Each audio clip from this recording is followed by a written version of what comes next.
similarity in the itemization of the shortcomings and inadequacies.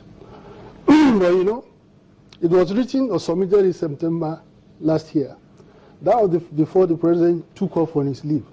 Now, an important part of that memo has been addressed by the fact of Osinbajo acting as president. He had filled a vacuum that has been identified in that memo. And so it was a problem that could have been solved earlier on, where a more effective use made of the vice president. Third is that the presidency of Buhari is a victim of personality cult syndrome.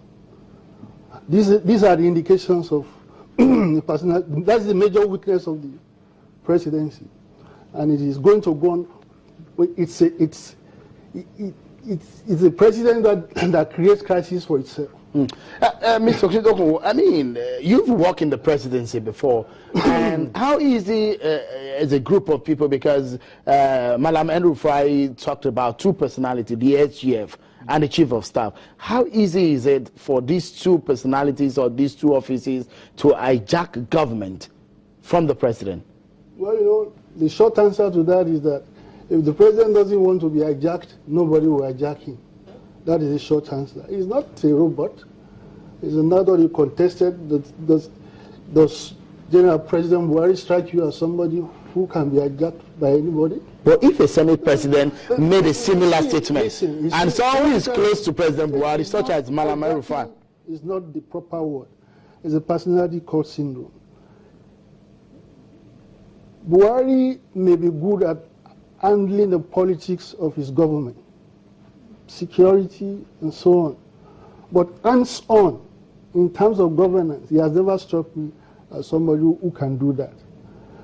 If you look back at the precedents when he was Minister of State, it was Tunde Idiagbon had a very powerful... robust responsibility. Exactly. So that gap was not filled. Here you are seeing the syndrome playing out. Right? For a number of reasons. First, you cannot change a left-handed man at 60. So it's just replicating what has been there before. But what has brought out the inadequacies more vividly now is because he's acting in the accountability, transparent context. The give and take, bargaining and things like that. That has exposed his weaknesses in a way that maybe many people did not foresee.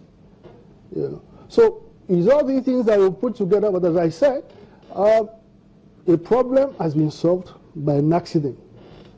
And you can see that now he seems to be making use of his Vice President Mahmoud. But that is there.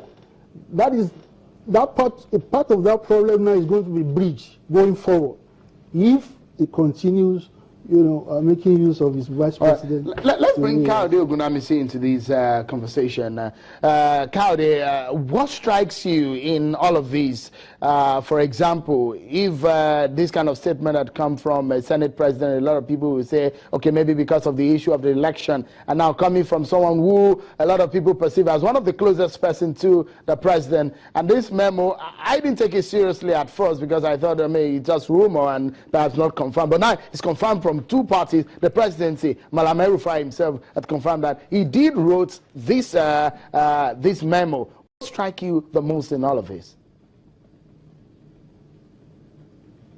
Look, we're lucky that we're in a different dispensation. If people around the former government, Goodluck Jonathan, had openly or even behind the scene written this kind of a memo, maybe we wouldn't be where we are today. But now we have people close to a sitting president. El-Rufai is not the only Buhari supporter that has written and raised concern about the direction of government. Some of us, I can confirm that I did actually presented a memo to the president. The only difference is it didn't leak out. The president's wife publicly and openly made serious objections to the direction of the government. So it's nothing new. What is striking that the items listed by El-Rufai are not items that are self-serving. They are items that have been expressed by Nigerians, both supporters of the president and those who don't really support the president. So going forward, the fact is the president seems to have acceded to some of the items that are listed.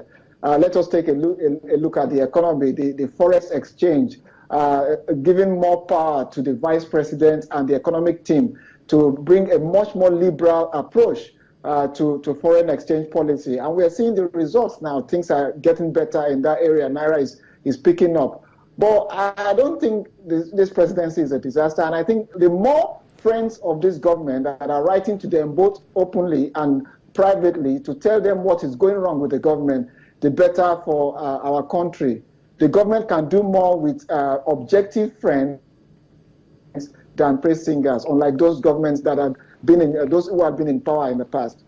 Okay, we take a moment, and when we return, the benefits of the fact that Mr. Akin Oshintokun has worked in the presidency and the fact that Mr. Kayode Ogundamisi has been a critical analyst of this government is what we're going to be getting on the program tonight, and we dig more into the issues raised by Malam Nasir El-Rufai's memo to President Muhammadu Buhari when we return from this break. Join us again.